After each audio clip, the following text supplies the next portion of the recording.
Hi, it's Katrina. Number 10. The Watchtowers of Argun Gorge.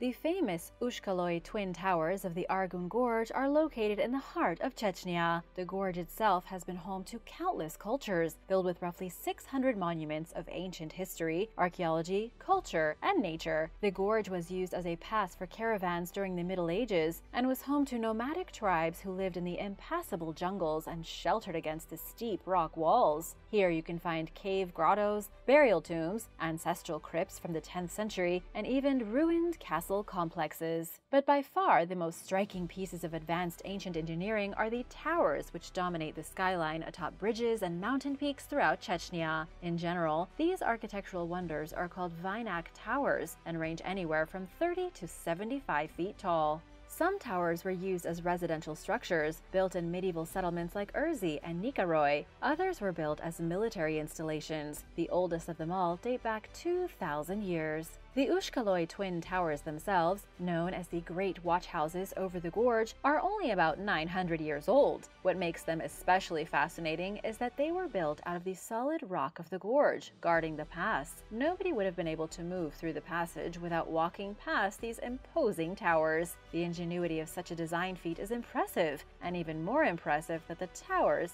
haven't yet crumbled. Number 9. The Inca road system.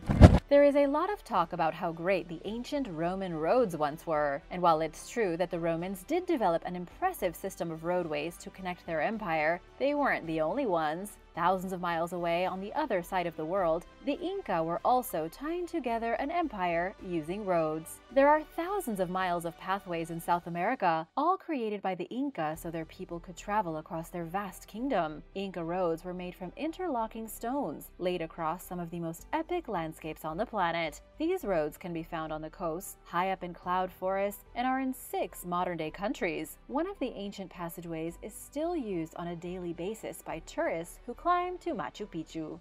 According to Ramiro Matos with the Smithsonian National Museum, there could be up to 37,000 miles of roadways built by the ancient Inca, winding through Colombia, Ecuador, Bolivia, Chile, Argentina, and of course Peru. It's amazing because the vast empire didn't have a writing system that we've found yet. They didn't even use the wheel in any practical sense. And yet they built one of the greatest road systems the world has ever seen. It was complete with interstates, major highways, local roads, and dirt paths leading into the more rural parts of the empire. The road operated for less than 100 years, active from between 1450 to 1532. Sadly, when the Spanish arrived, they were able to use these roads to conquer the entire Inca Empire more easily. The roads led the Spanish conquistadors from city to city as they launched an endless assault and subjugated the natives.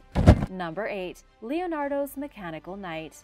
In roughly 1495, the great inventor Leonardo da Vinci came up with a technology long before his time. He created a mechanical knight, or an automaton knight. It was a humanoid robot that functioned kind of like a giant steel puppet. The blueprints for the robot were uncovered in sketchbooks belonging to Leonardo da Vinci that were dug up in the 1950s. In his notes, he claims that he showed the machine at a festival in the court of Milan with great success. The robot could stand, it was able to raise its visor, and it even maneuvered its arms independently. It obviously didn't have artificial intelligence or any kind of electronics, but it was the first functional robot to come to life. Its robotic systems were worked by a series of pulleys and cables rather than hydraulics and switches. Although the actual robot has never been found, we know Leonardo da Vinci's design really did work. After the sketchbook was discovered, modern scientists built their own version of the robot in 2007, exactly as the design was described in his journal. They discovered it to be 100% functional. Even clad in heavy medieval armor, it still mimicked human motions.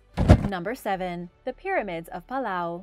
The Pyramids of Palau are some of the most highly advanced pieces of engineering from the ancient world. Recently, archaeologists conducted studies of these pyramids located on the island nation of Palau. They uncovered both the construction methods and how much work it took to build them. There was a large team of researchers involved, with everything from soil scientists to ordinary archaeologists. They concluded that the ancient builders used volcanic rock and a huge quantity of ceramics to form the base of each pyramid. pyramid. They then created the upper layers using a specific kind of soil. Unlike many pyramids across the world that were used as temples or tombs, these were used for horticulture. At the summits of the pyramids, food was grown to feed the island residents. This is a pretty exciting revelation. On this isolated island in Oceania, there was a culture of people who cared more about food and prosperity than burying their leaders in monumental wastes of resources. They built pyramids simply to grow food, although some were used as burial sites. At the tops of some of these pyramids, researchers have found bones. But for the most part, this was all agricultural. Even more amazing is that the development of these pyramids and the complex society on Palau started sometime around 500 BC. The construction of the pyramids didn't happen overnight either. It took generations. Millions of tons of soil had to be moved by workers, something that was only possible in a politically organized society that didn't squabble amongst themselves. The fact that the pyramids took hundreds of years to complete proves shocking stability in the governance of the island. This really was a remarkable culture, both for their engineering feats and for their ability to work towards a single achievable goal. Number 6. Boring through granite. One of the biggest mysteries when it comes to technology from the ancient Egyptians is that they bored straight through granite. Sure, the Egyptians had advances in medicine, astronomy, writing, culture, and more, but it's really their stonework and the fact that they were able to cut and drill straight through granite that makes them almost unbelievable. Granite is specifically important in this case because it's considered far more difficult to cut and manipulate than softer rocks like limestone and sandstone. Right now, the mainstream view of archaeologists is that the ancient Egyptians achieved this feat using copper, bronze, and wood. Egyptian masons put these three things together to create highly advanced tools that bored through granite. There were others who insist the Egyptians used advanced technology handed to them by a group of superior beings. The truth is, we haven't found definitive evidence in either case. We've obviously never found ancient Egyptian batteries to suggest they were using modern technology, and we also haven't found any serious copper-brass mechanisms that could have worked drills through the hard rock. Right now, we just have to assume the Egyptians were seriously ingenious and put simplistic tools to really good use. Number 5. Persian refrigerators. About 2,400 years ago, Persian engineers built the world's very first refrigerator. It didn't have coils and it wasn't small enough to fit in the kitchen, but it did work well enough that the Persians could store ice in the summer in one of the hottest places in the world. Ice would be chopped from nearby mountains in huge amounts during the winter, brought down to the desert settlement, and then stored in this large ancient refrigerator. For 400 BC, this was a very impressive piece of technology. It was called a yakchal, and it was used to store ice gathered in the winters through to summer. The ice stored in these huge refrigerators was used to make chilled treats for royal Persians in the devastating heat of summer, as well as for food storage. Here's how the refrigerator worked. It was an above-ground structure made from mud brick into the shape of a dome, usually around 60 feet tall. Within the dome was an underground space with storage capacity. The space was equipped with wind catchers that channeled the wind into the structure, cooling the air temperature inside. Even if it was blistering hot outside, the inside of a yakchal would be like stepping into a walk-in fridge. Number 4. The Marib Dam.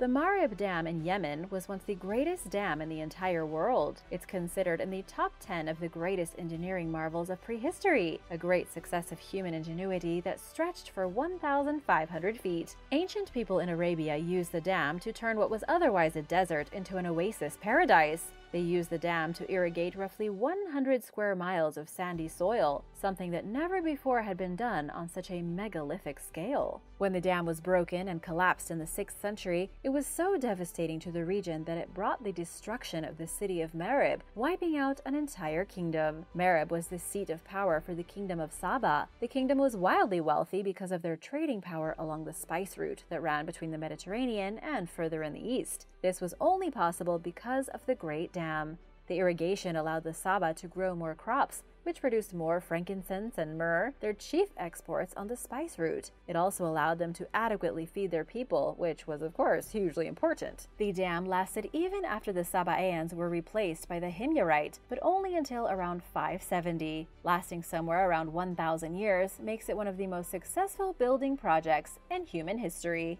Number 3. Ancient prosthetics. Prosthetics are by no means a new invention. This is actually an ancient technology that goes back at least 3,000 years. 2 decades ago, when archaeologists were excavating a burial chamber in an ancient Egyptian necropolis near Luxor, they came across an exquisitely made prosthetic of a big toe. It had been fitted to a woman who was the daughter of an important Egyptian priest. The artifact is now known as the Cairo toe, and it's the oldest prosthesis that's ever been found. In modern times, researchers used computer tomography and X-ray scans to get to the bottom of how the toe was made. They created a 3D mock-up of the device, identified which materials were used in its creation, and saw how it was crafted. They even learned that the toe had been refitted several times to perfectly match with the woman's foot. According to the press release from the University of Basel in Switzerland, the artisan who crafted the toe must have been really familiar with human physiognomy. The toe came complete with a robust belt strap to keep it in place. It was carved to have a natural look while still being comfortable. It also probably helped the woman in her everyday life. It's doubtful the toe was only for looks, but probably improved her balance and made walking a lot easier. Number 2. The Barbegal Mill.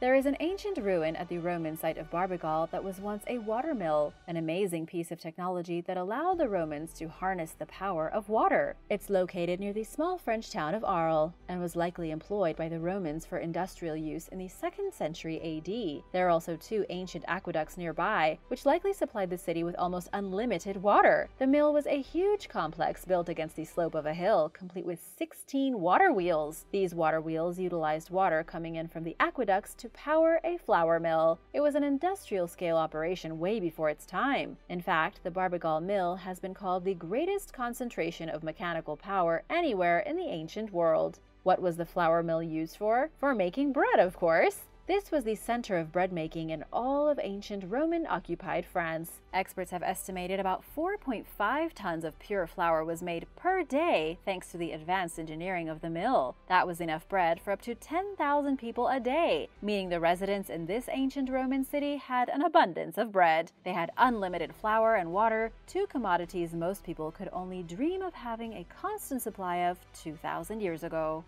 Number 1. Vimana. A vimana is an ancient flying ship that may or may not have existed. In Hindu texts, the vimana is described as a flying chariot, a self-moving vehicle that carried its occupants through the air. Some accounts have described it as a house or a palace, saying it was up to 7 stories tall. Other accounts have described it more modestly, as a seat or throne that magically hovered high above the heads of ancient people. In fact, vimana translates directly in some Indian languages to aircraft. Sadly, not a single piece of physical evidence has ever been discovered to suggest the Indians really did create flying vehicles thousands of years ago, but there has been plenty of speculation. Some claim the vimanas used highly advanced mercury vortex engines to hover over land. Some say they were powered by jet engines. There are weird accounts of elephants running in panic as huge hovering vimana came gliding over the land. There are even suggestions that specialized gyroscopes embedded in liquid mercury kept the vehicles airborne. But like I said before, the only actual evidence is in myth. There are plenty of references to these flying machines, from the account in ancient writings to carvings in temples and depictions in ancient artwork. Some believe the vimana weren't actually used by humans, but were the spaceships of extraterrestrials that visited Earth for a few hundred years before going back to space. Thanks for watching! Which of these ancient technological marvels impressed you the most? Let me know in the comments below, and be sure to subscribe, and I'll see you next time. Bye!